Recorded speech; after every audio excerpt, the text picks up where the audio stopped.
आजच्या या संवाद दौऱ्यामध्ये आपल्याला आपल्याशी संवाद साधण्यासाठी अनाथांचा नाथ म्हणून ज्यांची ओळख आहे असे आपले शिवसेनेचे नेते माननीय नामदार एकनाथजी शिंदे साहेब हे आपल्यामध्ये आलेले आहेत। मला सांगायला आनंद होतो की मागच्या 29 तारखेला आपल्याशी संवाद साधण्यासाठी येणार होते आणि संवाद साधत असताना त्या ठिकाणी आपल्या परभणीमध्ये आणि त्यासोबतच मराठवाड्यामध्ये अतिवृष्टी झालेली होती। त्या अनुषंगाने साहेबांना या ठिकाणी जिथे जिथे अतिवृष्टी झालेली आहे त्या ठिकाणी त्यांना जावं लागलं आणि गेल्यानंतर त्यांचे डोळे न पुसता त्या ठिकाणी त्यांनी अख्ख्या महाराष्ट्राला आणि जेवढं ज्या ठिकाणी गेले त्या ठिकाणी त्या शेतकऱ्यांचे डोळे पुसण्याचं काम यांनी केलेलं आहे। महाराष्ट्रामध्ये जवळपास 31,000 कोटी रुपये हे शासनाच्या माध्यमातून त्यांनी शेतकऱ्यांसाठी दिले आणि त्यासोबतच आपल्या परभणीमध्ये जवळपास 1,000 कोटीचा निधी हे वितरित झालेला आहे। त्याबद्दल मी आपल्याकडून सर्वांकडून आणि शेतकऱ्यांकडून मी साहेबांचा एक आभार व्यक्त करतो। साहेब, मी या ठिकाणी 2000 या विधानसभेला मी आपल्या पक्षाचा उमेदवार म्हणून या ठिकाणी उमेदवारी आपण मला दिली।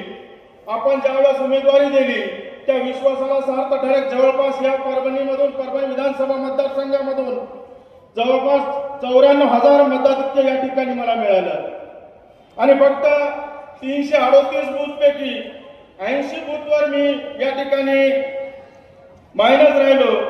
पण त्या 80 बूथवर असं होतं साहेब, तिथं मला कधी 2, 3, 5, 10 असे मतदान पडत होते। पण मी त्यांना सांगितलं होतं की बाबा तो 10 वर्षापासून या ठिकाणी आमदार म्हणून वावरला, पण त्यावेळेस त्याने कोणत्याही प्रकारचं हिंदुत्वाची भाषा केली नव्हती आणि नंतर तुमच्या सोबत त्या 80 बूथवरच्या मतदारांना मी सांगू इच्छितो, वो 10 साल से वो हमारा नहीं हो सका तो आने वाले इसमें तुम्हारा नहीं हो सकता, वो सिर्फ आपने खुद घर के लिए आया वाला है। पहिल्या वर्षी साहेब आम्हाला इकडं त्यानं स्वतःच्या संस्था सांभाळण्यासाठी या ठिकाणी आला, दुसऱ्या वेळेस त्यानं मेडिकल कॉलेज तयार केलं आणि आता या तिसऱ्या याच्यामध्ये साहेब कारखाना घेतला। पण आमच्या या ठिकाणी परभणीमध्ये रस्ते नाहीयेत, नाल्या नाहीयेत, कुठं गावामध्ये जायला रस्ता नाहीये आहे का? काल एवढं आपल्या या ठिकाणी पाऊस झाला तर त्या ठिकाणी आपल्या बांधावर आला का होतो? आणि साहेब काल या ठिकाणी उभाट्याचे जनाब आले होते साहेब, या ठिकाणी उभाट्याचे जनाब आले होते आणि सांगत फिरू लागले की या ठिकाणी शेतकऱ्याला काही दिलं नाही। पण कोणत्याही या ठिकाणी परभणी विधानसभा मतदारसंघातल्या शेतकऱ्यांनी त्यांना कोणती दाद दिली नाही।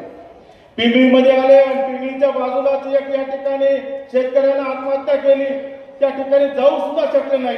हे नाटकी ढोंग करून या ठिकाणी त्यांचं नाटक या ठिकाणी त्यांचं उघडं पडलेलं होतं।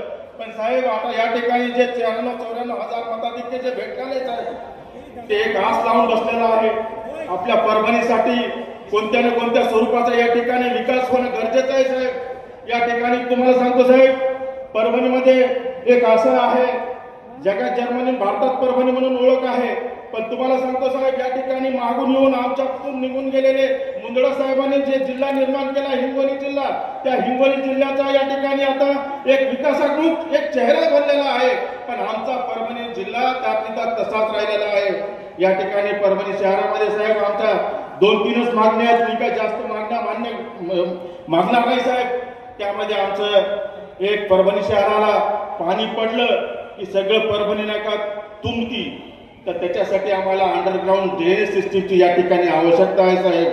त्यासोबतच पाण्यासाठी आमच्या बहिणींना, तुमच्या लाडक्या बहिणींना सातत्याने या ठिकाणी पाण्याची वाट बघावी लागते।